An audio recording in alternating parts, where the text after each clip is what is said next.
এখন যে সংকটটি তৈরি হয়েছে পিআর নিয়ে, পিআর পদ্ধতি থাকবে কিনা আগামী নির্বাচনের, সেই বিষয়টি নিয়ে জামাতের এখানে দাবি দেওয়া আছে যে জামাত চাচ্ছে আগামী নির্বাচনে পিআর পদ্ধতি থাকুক, এমনকি তারা এও বলেছে যে অন্তত একবার পিআর থাকুক।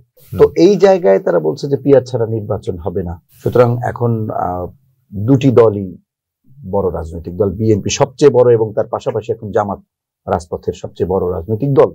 আমরা যদি সেই বিবেচনায়ও নেই তাহলে দেখা যাবে জামাত যদি বলে আগামী নির্বাচন হবে না, সেক্ষেত্রে আমরা জানি সরকারও তো জামাতের অনেক কাছে, সেক্ষেত্রে আসলে সমাধানটা কি হচ্ছে? দেখেন, পিআর, এই পিআরের সাথে কি আমরা কি পরিচিত?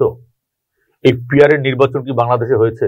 নেপালে যে বড় একটা অভ্যুত্থান হয়েছে, সরকারের পতন ঘটেছে, এই নেপালে কিন্তু এই পিআরের কারণে এক বছরে প্রায় কয়েকবার সরকার বদল হয়েছে।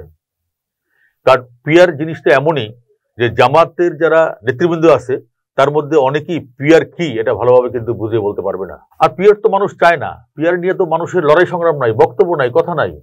এদেশের মানুষ 17 বছর শেখ হাসিনার বিরুদ্ধে লড়াই সংগ্রাম করেছে। এইখানে বাংলাদেশ জাতীয়তাবাদী দলের সবচেয়ে বড় ভূমিকা ছিল।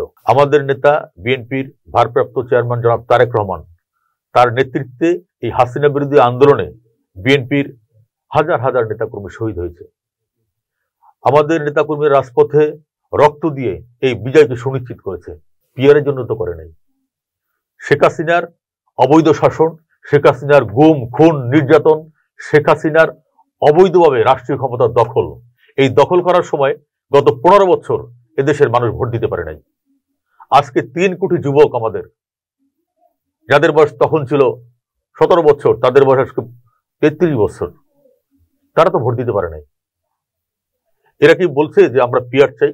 এরা বলছে যে আমরা ভোট দিতে পারিনি, আমরা ভোট দিতে চাই। এদেশের মানুষ একটি গ্রহণযোগ্য, একটি সুষ্ঠু নিরপেক্ষ নির্বাচনের দিকে তাকিয়ে আছে, পিআরের দিকে তাকিয়ে নাই। এখন তারা এটা কেন বলছে আমরা জানি না। আবার বলছে তারা পিআর ছাড়া নির্বাচন হতে দেবে না। তারা কি দেশটাকে আবার একটা খারাপ দিকে নিয়ে যেতে চায়?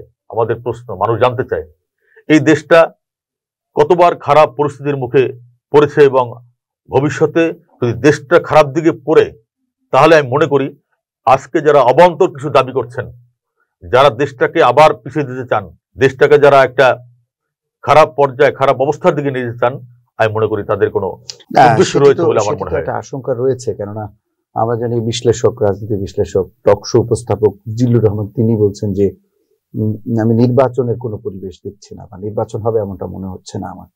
পাশাপাশি সাবেক সংসদ সদস্য গোলাম মাওলা রনি, তিনিও বলছেন যে নির্বাচন হবে কিনা শঙ্কা আছে। অর্থাৎ আমরা সোশ্যাল মিডিয়া অনেকেই কিন্তু এ নিয়ে আশঙ্কা করছেন, এমনকি মূলধারার গণমাধ্যম যেগুলো রয়েছে সেখানেও আমরা কেউ কেউ মন্তব্য করছেন যে নির্বাচন নিয়ে একটা আশঙ্কা আছে। তাহলে সেই যে আশঙ্কা, অর্থাৎ 11 সরকার দেখেছি আমরা রাজনীতিবিদদের ব্যর্থতার কারণে আমি বলবো আসলে এরকম একটি 11 এসেছিল, এবং পরবর্তী আমরা দেখছি, তার আগেও আমরা দেখেছি যে এরকম সংকট এসছে।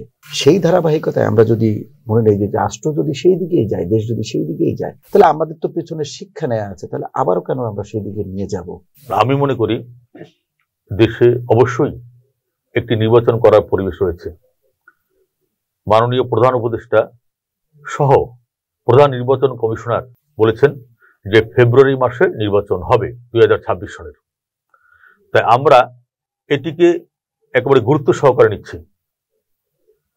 এখন বাংলাদেশ জামাত ইসলামী যদি বলে যে নির্বাচন হতে দেবে না, তাহলে বাংলাদেশে যদি নির্বাচন না হয়, আমি বিশ্বাস করি নির্বাচন হবে, তারপরে যে কোনো অনাকাঙ্ক্ষিত ঘটনা যদি ঘটে তার সকল দায় দায়িত্ব জামাত ইসলামকে নিতে হবে। কারণ এদেশের মানুষ কিন্তু নির্বাচন চায়।